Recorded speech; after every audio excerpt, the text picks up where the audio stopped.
Hey folks, Jason Ballas with OutdoorProductReview.com. This is going to be a little how-to section, so it'll be really quick and simple for you guys. Today all we're going to do is we're going to set the nocking point here. This is Expedition's new bow this year, the eccentric. But we're going to set the nocking point on this bow. And we're going to cover that for you. So it'll be real simple, real fast, but we'll go through the process. Tying in a string loop, setting the nocking point. And then we'll move on to some other things of how aligning, like this new drop away that we're using, the Ultra Rest HDX from QAD. So this will be part one. We're just going to go through setting the nocking point. Okay, so the first thing you're going to need, you're going to have a bow square. I like the Saunders bow square because it's sort of round. Some people use the old aluminum type, which I don't even think I have here anymore. But this is what I do every time before I go out for a review. I set up the bow at the house and I put all the lasers on it. So quick thing with this is you have two holes, or some bows might even have one hole here. So the first thing you're going to want to do is you want to get your bow square. I like this one because it has some notches on it that sort of help, but you should have nothing on your string, no metal knocks. Take all that off because sometimes that might not even be right from the manufacturer. But the key thing is you just clip it on your serving like that and it holds. All right, and it does help too if your bow's square. So if you're using a bow vise, I suggest that you clip the bow vise right on where you're going to put the knock at, or put your level on right where you're going to put the knock at, and set your bow vise so that your bow's level, because that makes it even with your eye. So simply done. Matter of fact, might even need to go more. And this sometimes can be tedious, but you'll get it. All right, set your bow level. Take your leveler off. Go ahead and put your bow square on there. And what I like to do is get eye level right with the two holes that I showed you earlier. And I set up my bow square so that this round circular portion is basically covering the holes. I might be able to see just the top of the hole over the top of the bar. It'll look something like this. With that done, this is the simple part. And I'm going to actually move I have a couple cameras here I'm working with, but I'm going to move this to where you guys can see. I get a lot of people asking me, how do you tie in a string loop? And it's a very simple process. What you need is you need some string material. This I'm going to use orange because our rest this year for the review is orange. Not the same color, but we're going to be using the same rest on all the bows. So I'm going to use orange, and you need to have a lighter. Alright, so I grabbed the lighter from inside, and I used to have a bunch in my gear, but you know, when you do a lot of string loops, you do go through fuel.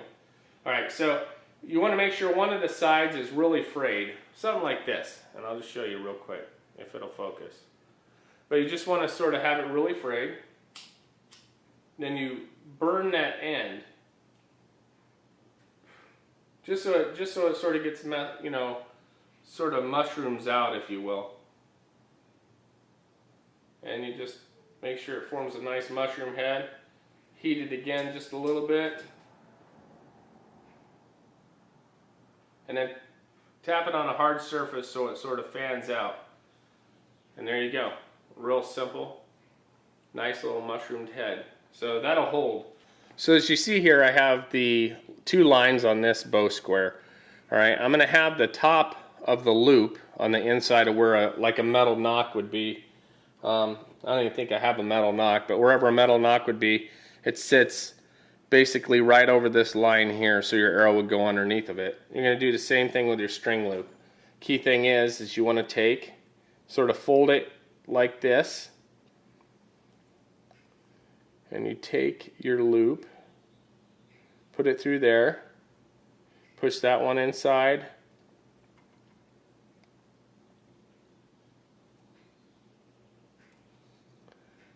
and just make sure that the ends don't come out. So in this one, see how it's like that? Alright, so don't want too much length. It'll pull out, you know, when you really tighten it really hard, it'll pull out, but you want that to be set, moving it right at the top of this line here. And then all you have to do on this is you can get a pair of needle nose pliers, and you take your extra string here and you just wrap it around. And that allows you to grip it, if you will. Put both hands on it and then pull until it's really tight. And it doesn't matter if this bow square comes off, because now you know where your nocking point is. So once you have that off, you really tighten it really hard. Just pull in there and tighten it. Pretty simple. All right, so that's the first portion for it. Now the second portion, I'll either leave it in my bow vise and tilt the bow vise down, or if you have a bow press that's not going to compress the limbs because you don't want the string being real loose. That way you could just sort of hold it vertical. But I just want to show you for here. So you see on this end we have this side here with the loop that comes around the string. All right, so on this end, what you're going to do is, since you want basically the loop to be like that on that side of the string, so you want to opposite so they pull against each other. If you have it to where both loops are on the side, it can actually loosen over time, and then you'll be out of luck. So all I do with this is I run it around the front, bring it through the middle, okay? Then instead of like running around the front with this one, I just bring this one around the back, and there you go. Let me show that to you real quick again, just in case, because a lot of people sometimes they get a little confused on that. All right, so we take this, I'm running it around the front. So my loop's on the back side here, the loop that held this main string in place. I'm going to bring it around the front, just like I'm wrapping it around like I'm serving something. I bring it around the front, I run the end of the line through, just like that. Right, you want to leave a little room, and then I just grab a hold here, take this and wrap it back around the back side again, and there you go. All right, it's set. So you can tighten that a little bit, but just be careful because you're going to you'll cut the string here, and I have something that I use. It's called the boomerang tool. There it is right there, and it's just, I use it for fishing and everything. It's like razor sharp little like thing. It's got a light on it, so if you need a light, you know, it's great for fishing and whatnot. But all I do for that is I'm going to take and I'm going to cut probably about right there, maybe a 1/4 inch, maybe a little bit more, because I want to fray it out. So I just cut that, and this thing cuts amazingly. All right, so then you take your tool that you use to cut, or if you're using scissors, or you can take a pair of needle nose like this skinny needle nose, and you want to basically puff that out so that you'll be able to make a nice mushroom piece on the end, and you can do that by tapping it. Okay, that's simple. Take your lighter, if you can get them to work. Take your lighter and you burn the end. So you just push it, make sure it's got a nice bubble on the end, which this one does. Alright, and most of the time I would have my bow in a vertical, but you could do it like this too. Take your needle nose pliers, and stick it in there, and you sort of twist, but you want to make sure you keep pressure on the top one because you don't want the top part to miss. They do have wrenches that you can buy for the string loop that goes on both sides and something comes through the middle. I've always used a pair of needle nose pliers.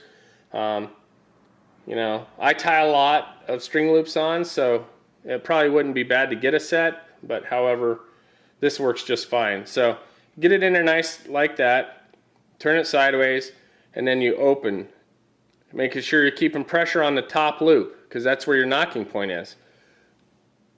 So you open them, and there your string loop's set. Now you can take and you can put an arrow on there once you get a rest on and draw it back a few times, make sure it really tight, it's locked in. It's not going to move anywhere. So that's set. So there you go. So that's it. That's how you tie a loop in. You get your nocking point set, and you get it set with the bow's center. And that's what these bolts are here, where your rest actually screws into. That's on the center of the riser. So that now the nocking point is set perfectly for you to go ahead and install your rest. So we'll see you guys on our next tip that's coming up here next, where we're going to go ahead and install the rest on this bow. But if you guys want to win one of these rests, make sure you go to Facebook and like our Facebook page, because we're going to be giving some great gear away this year, from releases, rests. We might even be able to give a bow away. Let's make it happen. So get on over there and make sure you like the page. We'll see you guys here very soon.